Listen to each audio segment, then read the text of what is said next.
Hello guys, Lego Master Reviews here, and today I'm going to do a review on the LEGO CMF Series 25.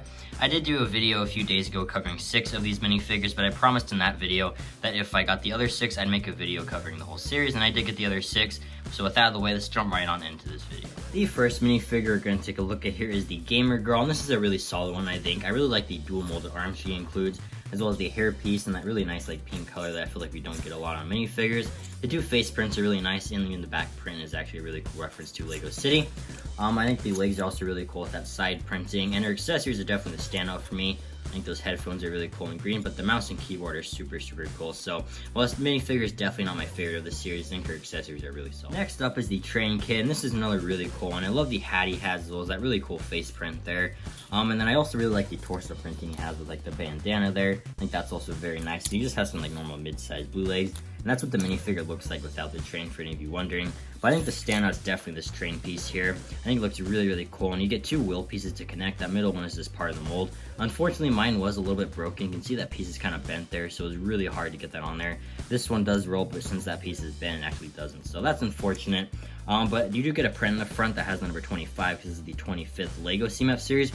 We have gotten like the Marvel CMF series and the DC CMF series, so if you count those, it's more like 28. Overall, I think this minifigure is really fantastic. My only real problem with it is that wheel piece was broken, and even then, it's not like the minifigure's fault, it's the Lego company fault. So this is a really solid one in the series, and I really like the train. And here we have the weightlifter, and this is a really solid one. I love the Leia hair piece in blonde here. I think that looks really cool. The face printing is also really nice, and on the other side, she's actually sweating, so I think that's a really nice detail. The torso printing is also really cool. I like the abs right there. I think that's just such a nice little detailed print. On the back, you also get some printing there. On the side, you get a nice tattoo on the arm. I think that's a really cool print. The other arm is plain, unfortunately. I really like the legs, though. I think those are going to be super useful for customs. You can see like the dual molded gray and yellow legs there, so that's super awesome. I also really like her accessory with like the number like 10 weight there. I think that's super awesome. She also has a Vita Rush bottle, which is like a company inside Lego City, and it's even on the Gamer Girl's back, so that's a really nice like detail as well. And overall, definitely not like a crazy one, but I still think she has a really awesome part. Next up is the dog groomer, and she has a really awesome torso print there with like a dog paw, as well as some really neat leg printing there. I think the face printing is great as well, and there's actually two facial expressions there, which is pretty nice. You also get a little bit of back torso printing there. The hair piece is also super detailed on like all sides. I think that's very nice.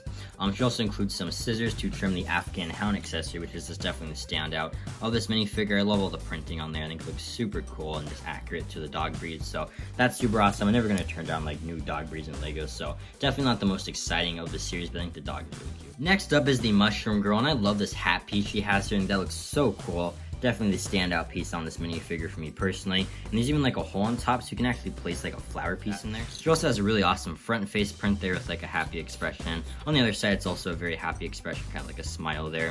So that's very cool.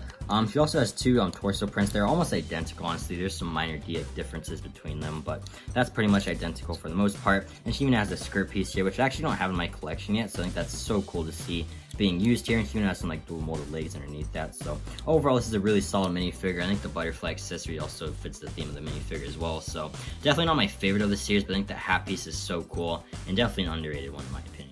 Next up is the Marathon Runner, and he has a really awesome hair piece here, as well as a fantastic face print with some like sweat dripping off there, which definitely fits the theme of the minifigure. You also get a second face print with a more happy expression. On the back torso printing looks great there as well. I love the 2024 print there. On the front, you also get 2024 printed there, as well as like some stripes and stuff, which is very nice. And I really love the like leg mold here. That is so cool. It's a super detail. I believe it's new on this minifigure too, so that's really nice. And his accessory is this kind of like number 1 tile, which you can like put him on, because obviously he placed first, which I think is really awesome. You also get this metal piece here, and you get 2 of those, and they're great for like Doctor Strange customs and stuff. So overall, again, not like a super exciting one, but I think this is still a really cool one with some awesome. Next up is one of my personal favorite minifigures of the entire CMF series, and that is the Triceratops mascot guy. I think he's really cool. I love this like helmet mold they give him, with like the nice printing on the eyes there, as well as like the horns, and it's actually a dual molded piece as well. So this is really nice. Also really like the face printing here. And you could definitely place this out for like a black head and have it more like a normal Triceratops if you wanted to, and you could do the same with like that T-Rex minifigure from a few CMF series back. So I think that's really nice, and it's definitely a nice option if you have like a plain black head. The arm printing's fantastic here as well. I really like that detail, and the front torso printing looks great. You also get some nice back torso printing that carries down to the tail there, so that's really cool. I think the back face printing also looks really solid. And the leg printing is also really cool. You can see some like toe printing there as well as the knees. So this is a really solid one. It's going to go great with like the T-Rex minifigure from a few CMF series ago. And it's definitely one of my personal favorites of the series. Here we have the Barbarian minifigure. I think this is another really cool one. I love the hairpiece here. It's kind of like that thing wrapped around. I think that looks super cool. You can also see like a braid in there, so really detailed. I also really like the face print with kind of like the eye paint there. And on the other side, you get a normal face print if you don't like that front one. The back printing is also really detailed there with kind of like a fur coat. On the front, you can also kind of see that detail there. It's like, well, it's like a belt and stuff, so that's really nice. The arms also have printing there. You can see kind of like some arm braces, so I think that is really awesome. You get that on both sides. The leg printing is also so cool. You get that on the sides there, as well as the front and even like the other side, and it's actually on dual molded legs as well, which makes it even better.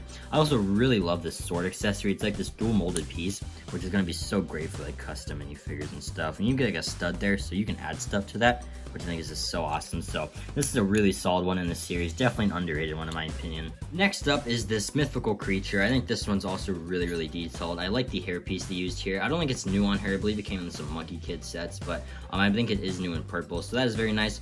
The face printing is also very cool. It was like the yellow eyes as well as like, it kind of looks like a beak there, so that's really detailed. She also has like these purple wings, which are kind of interesting. I don't think I've seen the wing piece used in purple before, so that's also very nice. She has really detailed arms there. You can see some really nice printing on there, as well as some gold claws in like the leg mold from the Gremlins, but in blue, you can see some gold claws in there, so that's really solid.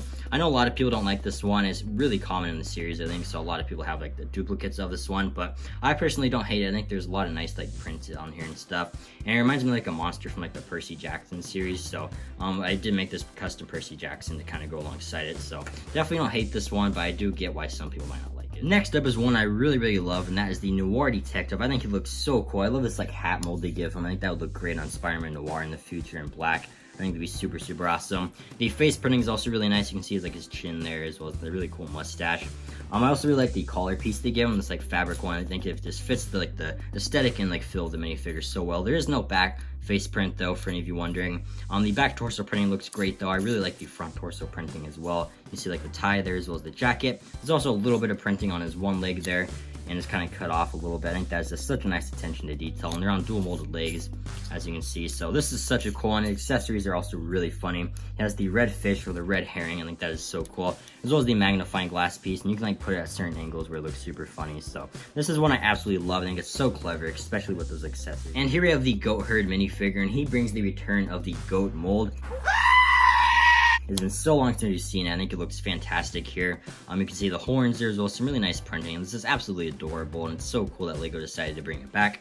The minifigure itself though is also really cool. I love the brown hood piece there. So it's a really awesome face print, like his eyes closed on the back. There's also another face print that's really cool. He has a backpack piece, and you can actually dump that out to find like 2 pieces of wool, I believe. So that's really cool, and you can just place that in his backpack and one in his hand if you wanted to. The torso printing is great there as well. I also really like the one arm that has printing on there. The other arm does not have printing, which I think actually really does make the kind of like the closies where it look rugged. So I like that detail. He also has dual molded legs here and a little bit of printing on his like waist. You can see like a belt there, as well as like I'm assuming some of his coins and stuff. So I think that's awesome. And those dual molded legs are also really cool. I think that like green and like brown color just looks so cool. So this is a great minifigure. I think he's so awesome. And here we have the Vampire 9. This is definitely one of, if not my favorite of the entire CMF series. He's just so cool. I love the helmet mold here with like the bat wings on the side. Also that fantastic face from with like the red eyes and the mustache. And on the other side, the eyes are a bit darker, and it actually does change if you have that helmet on that side. The eyes are a little bit darker and less red, so that is something to point out. The cape is absolutely beautiful. That is one of the most detailed LEGO capes I've ever seen, and it's even like kind of like double-sided, so it's like red on that side and just the bat logo on that side, and it's actually the same logo on his shield, which is very awesome. He also includes this axe, which is also a really cool accessory. I think that torso printing looks fantastic as well, and even has some really nice arm printing. There is some like gold detail. He also has a back print that's kind of covered up by that fantastic cape, but it is there. He even has dual molded legs with some nice printing on the front there. So this minifigure is absolutely beautiful. One of the best CMF minifigures of this entire series. I think he's fantastic. This is definitely one I know a lot of people are going to want. He definitely lives up to the hype in my opinion. I think he's super detailed, and I really like him. But there you have it. That is my review of the LEGO CMF Series 25. Overall, I think this is a really solid CMF series with some awesome minifigures. I think the 4 you see in front of you are definitely the best of the series. But I think the Barbarian and the Mushroom Girl are also really solid ones. I know a lot of people were complaining that this is the second CMF series to come in cardboard boxes, and the thing I would personally recommend doing is just buying the 6-pack of the minifigures, because it's guaranteed to get 6 separate minifigures in those, and you can buy 2 and possibly get the whole series, but again, it's up to you. Yeah, I would give this series a 7 out of 10. I think the good definitely outweighs the bad, but let me know in the comments down below which minifigure is your personal favorite. For me personally, I love the Vampire Knight and the Film Noir Detective, but all of them are really solid. I hope you guys enjoyed this video and have an incredible day. Bye.